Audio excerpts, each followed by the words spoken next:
নমস্কার বন্ধুরা। রিসেন্টলি আমেরিকার প্রেসিডেন্ট ডোনাল্ড ট্রাম্প যে ট্যারিফ নিয়ে যে ধমকি দিচ্ছেন, ট্যারিফ লাগাবো বা ইন্ডিয়াকে উনি এক্সপোজ করে দিয়েছেন বেশি ট্যারিফ লাগায় বলে, এইসব কথার জবাবে কেন প্রধানমন্ত্রী নরেন্দ্র মোদী বা বিজেপি সরকার কিছু বলছে না, তার জন্য অনেকে সমালোচনা করছে। কিন্তু আমার মতে কেউ যদি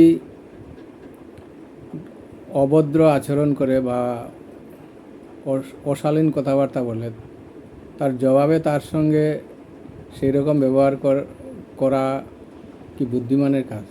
বরং চুপচাপ থেকে ভিতরে ভিতরে কাজ করে যাওয়াই বুদ্ধিমানের কাজ।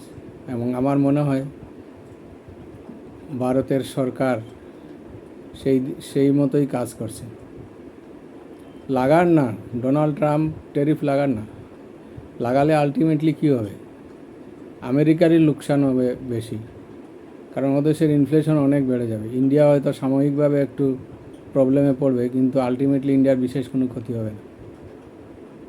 তাছাড়া কিছুদিন আগে ডোনাল্ড ট্রাম্প যে অন্যায়ভাবে সেই দেশে যাওয়া কিছু ভারতীয়কে হাতে হাতকড়ি লাগিয়ে সামরিক বিমানে ইন্ডিয়াতে ফেরত পাঠিয়েছেন, তার জন্য কিছু লোক সরকারের সমালোচনা করছে, কেন কিছু বলছেন না। এই ব্যাপারে আমার মত হলো, যারা 40, 50 বা 60 লাখ টাকা খরচ করে অন্যায়ভাবে কোনো দেশের পরিচয় গোপন রেখে অন্য দেশে যায়, তাদের হয়ে কি বলা? ওরা তো অন্যায়ভাবে গেছে, চুরি করে গেছে। ওদের যদি আমরা সমর্থন করি, তাহলে চোর ডাকাতকে সমর্থন করা হবে।